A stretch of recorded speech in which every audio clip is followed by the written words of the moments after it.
Hi hello everyone, welcome to Disha TV. ఈరోజు నిజంగా special గెస్టే ఉన్నారు మన దగ్గర. ఎందుకంటే బేసిక్గా మనం ఎప్పుడైనా ఐపీఎల్ కోసం ఎంతగా ఈగర్గా వెయిట్ చేస్తామో మనందరికీ తెలుసు. అలాంటిది హైదరాబాద్లో మ్యాచెస్ అంటే డెఫినెట్గా మనకి ఎంతో ఈగర్గా వెయిట్ చేసే ఫ్యాన్స్ కూడా ఉంటారు. సో హైదరాబాద్లో ఈ ఇయర్ అంటే ఎన్ని మ్యాచెస్లు జరగబోతున్నాయి ఏంటి, అండ్ ఇంకోటి హెచ్సిఏ అంటే నార్మల్గా మనకి ఎప్పుడెప్పుడు కొన్ని విభేదాలు అయితే మనకు వినిపిస్తూ ఉన్నాయన్నమాట. ఏంటి అసలు హెచ్సిఏ ఒకే తాటిపై ఎలా వచ్చింది, హైదరాబాద్లో ఈ ఇయర్ ఎన్ని మ్యాచెస్ ఐపీఎల్ మ్యాచెస్ కండక్ట్ చేస్తున్నారో ఒక్కసారి హెచ్సిఏ ప్రెసిడెంట్ జగన్మోహన్ గారు ఉన్నారు, ఒకసారి మాట్లాడదాం. హాయ్ సార్, ఎలా ఉన్నారు? బాగున్నానండి. How are you? సార్ మేము చాలా బాగున్నాం సార్, మీరు ఎలా ఉన్నారు? God grace, I'm good. Yeah sir, ఇంకా అంటే నార్మల్గా మనకి ఎప్పుడైనా అంటే ఐపీఎల్ మ్యాచెస్ అంటే మనకు తెలుసు అసలుకి ఎప్పుడు ఎంత ఫ్యాన్స్ వెయిట్ చేస్తూ ఉంటారో హైదరాబాద్లో. బట్ ఎన్ని జరగబోతున్నాయి ఈ ఇయర్ అసలుకి? ఐపీఎల్లో ఒక చిన్న ఈసారి డిస్టర్బెన్స్ అన్నాము, బట్ ఒక చిన్న చేంజెస్ ఏం జరిగిందంటే ఎప్పుడైనా కంటిన్యూగా మ్యాచెస్ జరిగారు. బికాస్ ఆఫ్ ఇప్పుడు ఎంపీ ఎలక్షన్స్ ఉన్నాయి, లోక్సభ ఎలక్షన్స్ ఉన్నాయి కాబట్టి ఫస్ట్ 2 మ్యాచ్ షెడ్యూలే రిలీజ్ చేశారు. ఆ 2 మ్యాచ్ షెడ్యూల్స్లో మన అదృష్టానికి మనకు SRH versus Mumbai Indians, SRH versus Chennai, ఈ 2 మ్యాచ్లు వచ్చినాయి. అవి కూడా చాలా పెద్ద మ్యాచ్లు. ఎప్పుడు ఎవరికి రానంత అదృష్టం మన Hyderabad cricket association and Hyderabad ప్రేక్షకులకు దొరికింది. దీనికి ముఖ్యంగా నేను జైషా గారికి థ్యాంక్స్ చెప్పాలి. ఎందుకంటే మీరు ఇంతకుముందు చూస్తే సిఎస్కే మ్యాచ్ మనకి ఇక్కడ వచ్చేది కాదు. వారు మొన్న నమన్ అవార్డ్స్కి హైదరాబాద్కి వచ్చినప్పుడు నేను పర్సనల్గా జయశా గారిని హైదరాబాద్ ప్రజలందరి తరఫున రిక్వెస్ట్ చేశాను, మాకు సిఎస్కే ఇవ్వండి సార్ అని. వారు మమ్మల్ని కరుణించి ఫస్ట్ లాట్లోనే మాకు ఇవ్వడం వల్ల మాకు అదృష్టం కలిసి వచ్చింది. ఈసారి హైదరాబాద్ క్రికెటర్ ఫ్యాన్స్ అందరూ కూడా మంచి మ్యాచ్ చేయబోతున్నారు, ముంబై ఇండియన్ వర్సెస్ చెన్నై వాళ్ళతో వర్సెస్. అండ్ ఇంకోటి సార్, అంటే నార్మల్గా మనకు ఎప్పుడైనా అంటే హైదరాబాద్ మ్యాచెస్ అనేసరికి చాలా తక్కువ మన దగ్గరకు వస్తూ ఉంటాయి. బట్ ఈసారి అంటే ఈ 2024 సీజన్లో ఎన్ని మ్యాచెస్ ఉండబోచ్చు అంటే అందాది? అంటే మనకి ఇంత మునుపు లోక్సభ అంటే ఎలక్షన్స్ కూడా ఉన్నాయి. బట్ ఎప్పుడైనా ఒక్కసారికే స్కెడ్యూల్ విడుదల చేసేది ఆబ్వియస్లీ మొత్తం. బట్ ఎలక్షన్స్ వల్ల 2 స్కెడ్యూల్స్ అని పెట్టారు. ఫస్ట్ షెడ్యూల్లో ఎన్ని మ్యాచెస్ ఉండబోతాయి సార్? ఫస్ట్ షెడ్యూల్లో మనకు 2 మ్యాచ్లు ఇచ్చారు, అవి కూడా మంచి మ్యాచ్లు ఇచ్చారు. ముంబై ఇండియన్స్ తోటి సిఎస్కే తోటి 2 మ్యాచ్లు వచ్చినాయి. ఆఫ్టర్ దాట్ మళ్ళీ సీజన్ వచ్చిన తర్వాత మళ్ళీ ఇంకొక 5 మ్యాచ్లు వస్తాయి. మన ఎస్ఆర్హెచ్కి హోమ్ గ్రౌండ్ కాబట్టి మొత్తం 7 మ్యాచ్లు ఉంటాయి. మనకి 7 కూడా ఈసారి మంచి మ్యాచ్లు వస్తాయని చూస్తాం. దీని తర్వాత ఇమ్మీడియట్గా మనకు రాజస్థాన్ రాయల్స్ వాళ్ళతో కూడా మ్యాచ్ వస్తూ ఉంటుంది. నెక్స్ట్ మ్యాచ్ కూడా వాళ్ళతో ఉంటుంది. ఓకే సార్, ఇంకోటి ఏంటంటే చాలామందికి చాలా డౌట్స్ ఉంటాయి. హెచ్సి అంటే కొంచెం విభేదాలని మేము చూస్తూ ఉంటాం. సో సోషల్ మీడియాలో కానీ లేకపోతే న్యూస్లలో కానీ అసలు ఈ హెచ్సిఏని అంటే ఈసారి ఒకే తాటిపైకి ఎలా తీసుకొచ్చారు అసలు? అంటే ఇన్ని విభేదాల మధ్య యాజ్ ఎ ప్రెసిడెంట్గా మీరు? ఎస్ అన్న, మీరు చెప్పింది కరెక్ట్. నేను వచ్చిన తర్వాత ఒక్క వివాదం కూడా లేదు. నేను వచ్చిన తర్వాత సోషల్ మీడియాలో ఫుల్ పాజిటివ్ స్టోరీసే తప్ప నెగిటివ్ స్టోరీస్ లేవు. దానికి చాలా ప్రయత్నం చేయాల్సి వచ్చింది. మన హెచ్సిఏలో ఎవరైతే 217 క్లబ్ మెంబర్స్ ఓటర్స్ ఉన్నారో వాళ్ళందరూ కూడా నాతో పాటుగా వాళ్ళందరూ కూడా అనుకునేదంటే ఏదైతే హెచ్సిఏకు ఉన్న బ్యాడ్ నేమ్ని తీసేయాలి, ఒకసారి హెచ్సిఏకు ఉన్న ఆ బ్యాడ్ నేమ్ తీసి పాత గ్లోరీని తీసుకురావాలనే ఉద్దేశంలో అందరూ ఒకే తాటి మీద రావడం జరిగింది. నేను శివలాల్ యాదవ్ గారిని, హర్షద్ అయూబ్ గారిని, అజరుద్దీన్ గారిని అందరినీ పర్సనల్గా కలిసి మళ్ళీ ఇంకా ఎవరైతే పెద్దలు ఉన్నారో పాత ప్రెసిడెంట్, పాత సెక్రటరీలు, బట్ నాతో పాటు కంటెస్ట్ చేసిన వాళ్ళు, నాకు అగనెస్ట్ కంటెస్ట్ చేసిన వాళ్ళందరినీ రిక్వెస్ట్ చేసి హెచ్సిఏకు ఒక మంచి నేమ్ తీసుకొద్దామని చెప్తే అందరూ సహకరించినారు. దాంట్లో భాగంగానే రీసెంట్గా మేము ఒక ఏజీఎం చేసుకున్నాం, యాన్యువల్ జనరల్ బాడీ. ఆ మీటింగ్లో అందరూ ఒకే తాటి మీద ఇచ్చి అన్ని మంచి డెసిషన్స్ తీసుకున్నాం. అందరూ కూడా నన్ను అప్రిషియేట్ చేయడం ఏంటంటే గత 16 సంవత్సరాల్లో ఇంత మంచి ఏజీఎం ఎప్పుడు జరగలేదు, this is the best AGM మేము చూస్తున్నది. ఏమీల్ లాంటి వాళ్ళు నా భుజం తట్టి నాకు సపోర్ట్ చేస్తున్నారు. అయితే ఇప్పటి నుంచి కూడా మీరు హెచ్సిఏలో ఉన్న పాత అంతా వెళ్ళిపోతుంది, అంత పాజిటివ్ థింగ్సే జరుగుతుంది. ఓకే అండ్ ఇంకోటి సార్, అంటే మనకు ఆల్మోస్ట్ ఇండియా టీమ్కి సెలెక్ట్ అవ్వడం అంటే గతంలో కానీ అంబటి రాయుడు గారు కానీ లేకపోతే వివిఎస్ లక్ష్మణ్ గారు కానీ ఇలాంటి ప్లేయర్స్ ఉన్నారు. ఇప్పుడు తిలక్ వర్మ ఇప్పుడు ఉన్నారు. బట్ ఎంతవరకు అంటే మనకు హైదరాబాద్ నుంచి అంటే మన లోకల్ నుంచి వెళ్ళి ఇండియా టీంకి పంపేయడానికి హెచ్సి ఎలాంటి కృషి చేస్తుంది అనుకోవచ్చు? గత కొన్ని రోజులుగా మనకు రంజీ మ్యాచ్లో పర్ఫార్మెన్స్ బాగా జరగలేదు. అందుకనే మేము వచ్చిన తర్వాత ఇమీడియట్గా రంజీలో రిజల్ట్ రావాలని చెప్పి మనం ఇంకా ప్లేట్లో ఉన్నాం, ఎలైట్లో కూడా లేము. ప్లేట్లోనన్నా మనం మంచి పర్ఫార్మెన్స్తో గెలవగలిగితే, కప్పు గెలవగలిగితే ఇమీడియట్గా మనకి ఎలైట్కి వెళ్తాం.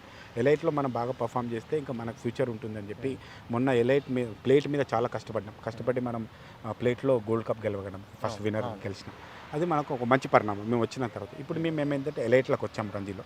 ఈ తర్వాత ఇప్పుడు మేము ఇమ్మీడియట్గా సమ్మర్ క్యాంపులు, ఆ తర్వాత కోచింగ్ క్యాంపులు, రెగ్యులర్గా 6000 మ్యాచెస్ ఇయర్లు పెట్టుకొని మొయినుద్దుల్లా లాంటి క్రికెట్ని మళ్ళీ తీసుకొని స్పోర్ట్స్ స్కూల్ క్రికెట్ని మళ్ళీ రివైవ్ చేసుకొని ఒక మంచి క్రికెట్ మొత్తం ఇయర్ నుంచి ప్రాక్టీస్ చేయించగలిగితే మంచి రిజల్ట్ వస్తుందని ఎక్స్పెక్ట్ చేస్తున్నాం. దాంట్లోంచే సిరాజ్ లాంటి వాళ్ళు, తిలక్ వర్మ లాంటి వాళ్ళు, అశ్విన్ లాంటి వాళ్ళు బాగా మంది బయటకు వస్తారని ఎక్స్పెక్ట్ చేస్తున్నాం. నా టార్గెట్ రంజీ, నేను వెళ్ళిపోయే లోపల రంజీలో ఫైనల్ గెలవాలని. మినిమం పాత రోజుల్లో 5గురు ఇండియాకి ఆడేవాళ్ళు, 5గురికి ఇండియాకి ఆడించాలని.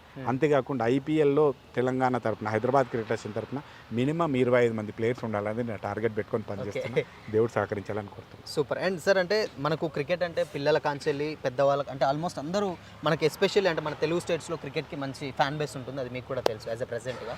సో అంటే నార్మల్గా సిటీలో ఉండే వాళ్ళకి ఓకే, బట్ రూరల్ ఏరియాలో ఉన్న వాళ్ళకి టాలెంట్ ఉంటుంది, బట్ ఇక్కడ దాకా రావడానికి వాళ్ళకి కొంచెం హోప్ తక్కువ ఉంటుంది, అంటే ఫెసిలిటీస్ కూడా తక్కువ ఉంటున్నాయి.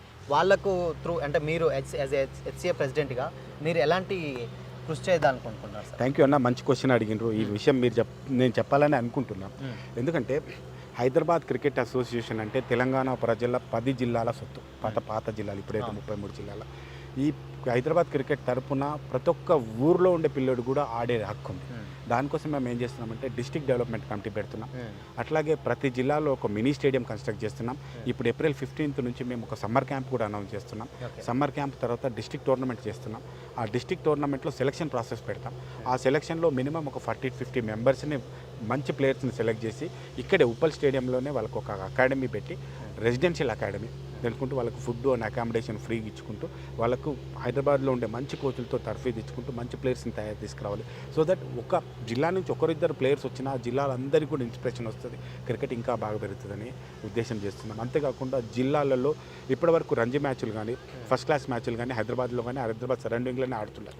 ఇప్పుడు స్లోగా మేము జిల్లాల్లో గ్రౌండ్స్ డెవలప్ చేసి రంజీ మ్యాచ్లను జిల్లాలో కూడా ఆడిపించాలని, జిల్లా హెడ్ క్వార్టర్స్లో ఆడిపించాలన్న ప్రయత్నం చేస్తున్నాం.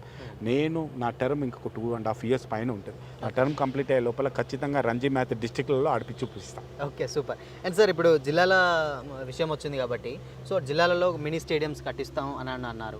బేసిక్గా అంటే దానికి బడ్జెట్స్కి సంబంధించి కూడా చాలా మీరు క్రూషియల్గా ఎదుర్కోవాల్సి ఉంటుంది. సో దానికి ఎలాంటి జాగ్రత్తలు తీసుకుంటారు? జిల్లాల వారి అంటే మళ్ళీ ఇదొకటి ఉంటుంది, అంటే ఈ జిల్లాలో ఎందుకు, ఈ జిల్లాలో ఎందుకు, ఇలాంటి అంటే కాంట్రవర్సీలు కూడా ఉంటుంది. బట్ ఎలాంటి అంటే కట్టబోయే ముందు ఎలాంటి జాగ్రత్తలు తీసుకోబోతున్నారు? అంటే ఇన్ కేస్ పాపులేషన్ చూస్తారా, లేకపోతే డెవలప్మెంట్సా, లేకపోతే ప్లేసెస్ బట్ట ఎలా తీసుకోబోతున్నారు అన్న? అదే ఇప్పుడు BCCI వరల్డ్ రిచెస్ట్ బాడీ, డబ్బులకు కొదవలేదు. అవును, BCCIలో మేము ఒక భాగం. HCA అవును, ఇన్ఫ్రాస్ట్రక్చర్ డెవలప్మెంట్కి డబ్బులు BCCI మొన్న జయబాయ్ గారు వచ్చినప్పుడు కూడా వారికి ఏ కావాలంటే సపోర్ట్ చేస్తా అన్నారు. మా స్టేడియం రెనోవేషన్ కావాలంటే కూడా 30 కోట్లు వాళ్ళు శాంక్షన్ చేస్తా అన్నారు. అంతేకాకుండా మాకు HCAకి 300 కోట్ల బడ్జెట్ మాకు BCCI దగ్గర ఫ్రంట్ ఉంది, మాది ఇంకా రెడీగా ఉంది. ఒక్కొక్క స్టేడియం మేమేమనుకున్నామంటే పాత 10 జిల్లాలో ఏవైతే హైదరాబాద్, రంగారెడ్డి నిలిపితే 8 జిల్లాలు ఉంటాయి. ఆ 8 జిల్లాలలో ఫస్ట్ ఫేజ్ కింద 8 స్టేడియంస్ కట్టాలని. దాంట్లో భాగంగా మాకు ఆల్రెడీ నిజామాబాద్లో అండ్ మహబూబ్ నగర్లో ల్యాండ్ ఉంది. మిగతా ఇంకా 6 జిల్లాలలో ల్యాండ్ కొనేసి అక్కడ మినిమం ఒక అట్లీస్ట్ జిమ్ఖానా లాంటి నాకు మినీ స్టేడియంస్ కట్టాలన్నదే ప్రయత్నం చేస్తుంది.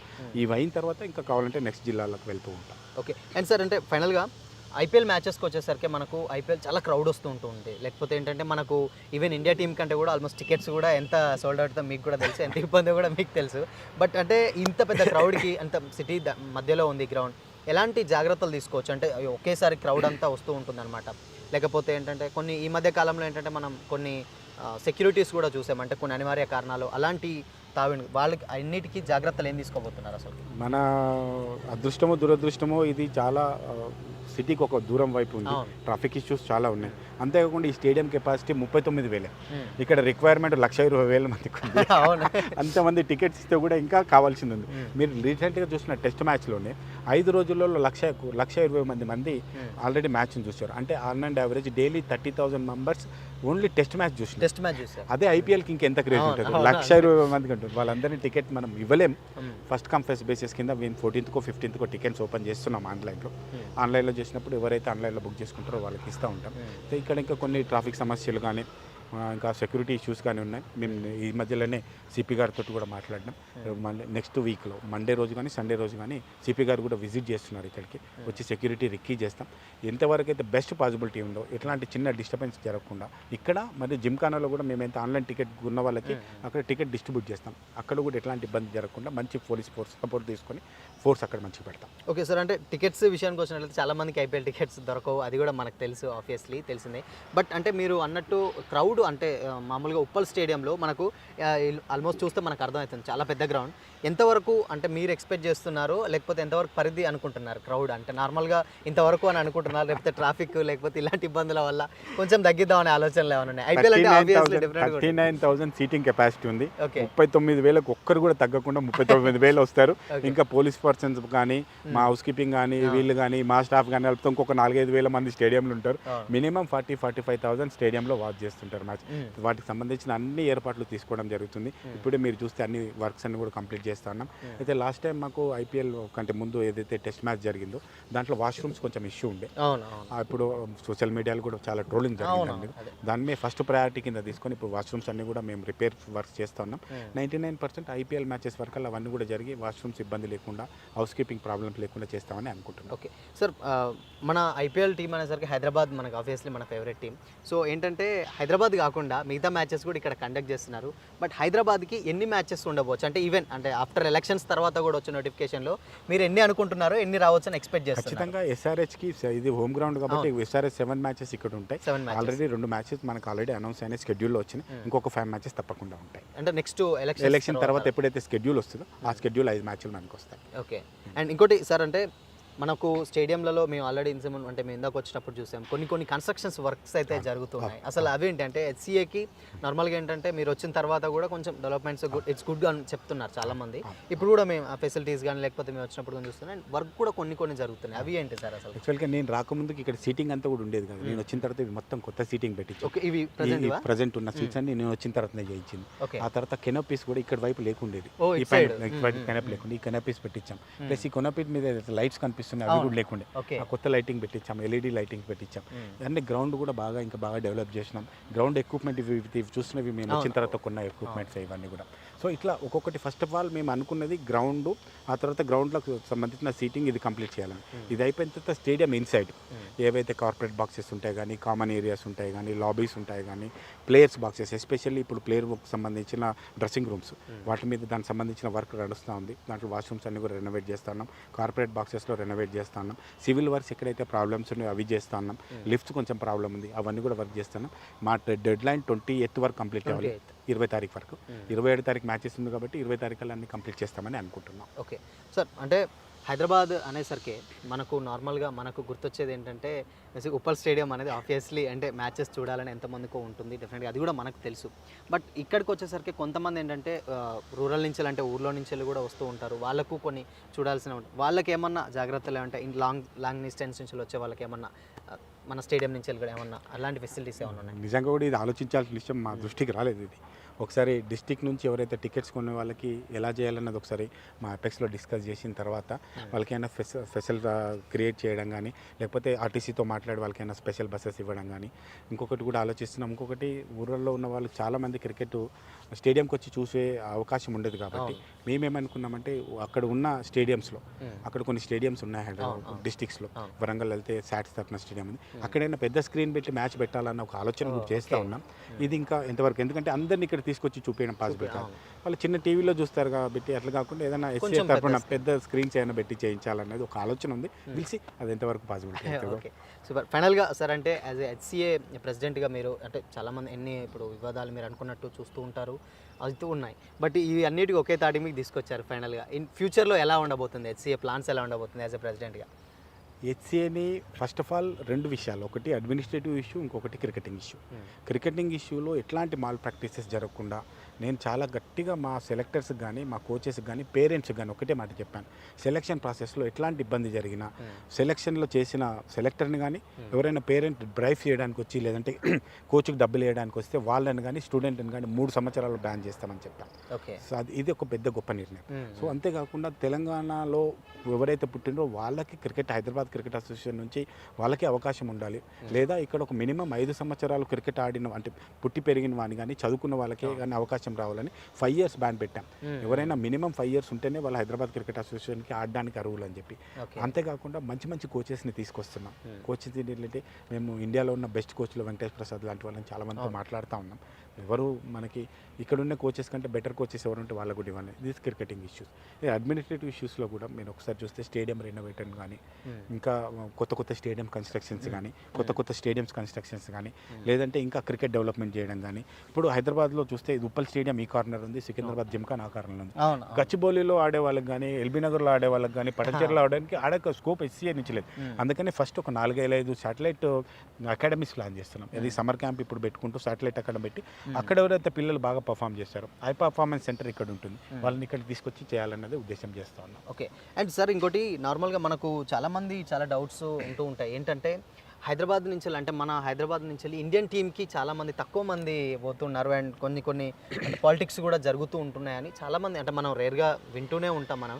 అసలు అది ఏంటి సార్? దాన్ని ఒకవేళ మీరు ఎస్సీఏ ప్రెసిడెంట్గా అసలు అంటే చాలామందికి డౌట్స్ ఉంటాయి అనమాట. ఏంటి అంటే టాలెంట్ ఉన్న వాళ్ళని నిజంగా తొక్కేస్తున్నారు అంటున్నారు, లేకపోతే ఒక టీంలో మనం తీసుకుంటాం ఫర్ ఎగ్జాంపుల్ ఒక టీంని ఒక మెంబర్ని తీసుకున్నప్పుడు ఈయననేం తీసుకున్నారు ఈయననేం తీసుకోలేదు అని ఇలాంటి కొన్ని అప్లికేషన్స్ కూడా మనకు ఎదురవుతూ ఉంటాయి. సో ఇండియన్ టీంకి ఎందుకు మన వాళ్ళు తక్కువ అంటే హైదరాబాద్ నుంచి కానీ తెలంగాణ నుంచి కానీ ఎందుకు తొందర సెలెక్ట్ అవ్వట్లేరు? ఎందుకు అసలు? మంచి పరిణామం. నేను వచ్చిన తర్వాత అంతకంటే ముందు నుంచి కూడా ఇప్పుడు మనకు సిరాజ్ బాగా పర్ఫామ్ చేస్తున్నాడు, తిలక్ వర్మ ఉన్నాడు, అవినాష్ రావు ఉన్నాడు, ఇప్పుడు గణేష్ మురుగన్ ఉన్నాడు. ఉమెన్ క్రికెటర్లకు వస్తే చాలా మంది క్రికెటర్స్ చాలా మంది రూరల్ క్రికెట్ నుంచి వచ్చిన చాలా మంది పర్ఫామ్ చేస్తున్నారు. ఎస్, క్రికెట్ అనేది ఎప్పుడు వివాదమే. ఎందుకంటే ప్రపంచంలో అందరికంటే ఇండియాలో అందరికంటే ఎక్కువ కాన్సన్ట్రేట్ చేసేది క్రికెట్ మీదనే. ఏది చేసినా తప్పే, ఏది చేసినా ఓకే. ఇప్పుడు నేను దీన్ని నేను రెడీ చేస్తా అంటే నన్ను సపోర్ట్ చేసే వాళ్ళు ఉంటారు, నేను తప్పు చేసిన చెప్పేవాళ్ళు. సో ఎప్పుడు ఇది కాంట్రవర్సీ రన్ అయితేనే ఉంటుంది.